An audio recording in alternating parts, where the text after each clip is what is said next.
প্রথম বাংলাদেশি অধিনায়ক হিসেবে টেস্টে 2 ইনিংসে সেঞ্চুরি কীর্তি করেছেন বাংলাদেশের অধিনায়ক নাজমুল হোসেন শান্ত। প্রথম ইনিংসে 148 এবং দ্বিতীয় ইনিংসে অপরাজিত 125 রান এসেছে তার ব্যাটে। তবে গল টেস্টে আরও একটি প্রথমের সাক্ষী হয়েছে বাংলাদেশ ক্রিকেট। প্রথমবারের মতো বাংলাদেশের কোন জুটি টেস্টে 2 ইনিংসে 17 রানের জুটি করেছেন। মুশফিকুর রহিম এবং শান্ত 2 ইনিংসে চতুর্থ উইকেটে নিজেদের জুটিকে নিয়ে গেছেন 3 অঙ্কে। এর মধ্যে প্রথম ইনিংসে তাদের জুটিতে আসে 264 রান, আর দ্বিতীয় ইনিংসে 109 রান পর্যন্ত পৌঁছায় তাদের জুটি। টেস্টে বাংলাদেশের সেঞ্চুরি জুটি আছে 106টি। এক ম্যাচে সর্বোচ্চ 3টি সেঞ্চুরি জুটিও কম দেখেনি বাংলাদেশ। এবার গল টেস্টে 3টি সেঞ্চুরি জুটি ছিল বাংলাদেশের, মুশফিক নাজমুলের 2টি এবং প্রথম ইনিংসে মুশফিক লিটনের। সব মিলিয়ে 6টি টেস্টে বাংলাদেশের 3টি করে সেঞ্চুরির জুটি রয়েছে। তবে মুশফিক নাজমুলের মতো এক ম্যাচে আর কোনো জুটি দুবার 100 ছুঁতে পারেনি। টেস্টের জুটিতে জোড়া সেঞ্চুরি প্রথম কীর্তি দেখায় 1924 সালে।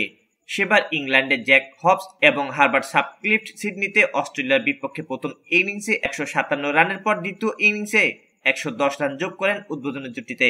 এদিকে জাতীয় দলের বাইরে থাকলেও থেমে নেই সাকিব আল হাসান। রাজনীতি ও বোলিং নিষেধাজ্ঞার পর সাম্প্রতিক সময়ে অনেকটা বিতর্কের মধ্যে কেটেছে এই বিশ্বসেরা অলরাউন্ডারের। তবে মাঠের বাইরের ঝড় সামলে এবার আবারও নিয়মিত হচ্ছেন ফ্রাঞ্চাইজি লিগে। নতুন করে যুক্ত হলো আরেকটি tournament, Max 60 T ten cricket league. Caribbean দ্বীপপুঞ্জে অনুষ্ঠিত এই লিগের দ্বিতীয় আসরে অংশ নিচ্ছেন সাকিব আল হাসান। সাকিবের এই টুর্নামেন্টে খেলার কথা ইনস্টাগ্রামে জানিয়েছেন ম্যাক 60 ক্রিকেট কর্তৃপক্ষ। অবশ্য সাকিব কোন দলের হয়ে খেলবেন তা জানা যায়নি। ম্যাক্স 60তে সাকিবের সঙ্গে খেলবেন আফগানিস্তানের মোহাম্মদ নবী, ইংল্যান্ডের ডেভিড মালার ও অ্যালেক্স হেলস, ওয়েস্ট ইন্ডিজের কাইল মেয়াস এবং শ্রীলঙ্কা থিসারা পেরেরার মতো অভিজ্ঞ তারকারা। এর আগে সাকিব চুক্তিবদ্ধ হয়েছেন ক্যারিবিয়ান প্রিমিয়ার লিগের দল অ্যান্টিগা অ্যান্ড বারবুডায়।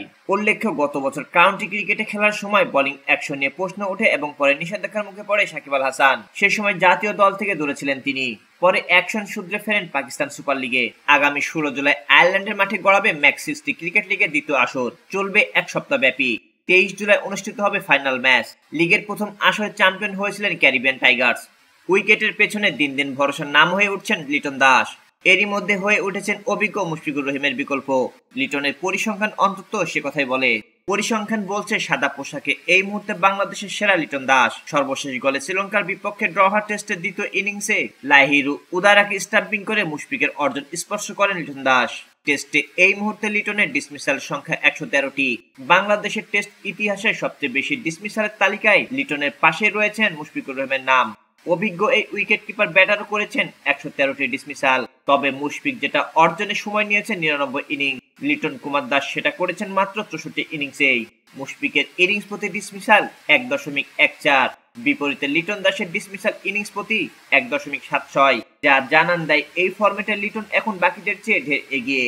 লিটন মুশফিকের পর বাংলাদেশের হয়ে কমপক্ষে 50টি ডিসমিসাল রয়েছে কেবল খালিদ হাসান পাইলটের। ইনিংস প্রতি ডিসমিসালের হিসাবে সংখ্যাটা 1.42। তবে ম্যাচের হিসাবটা যদি 10-এ নামিয়ে আনা হয় তবে এই পরিসংখ্যানে বাকিদের চেয়ে এগিয়ে থাকবেন নুরুল হাসান সোহান।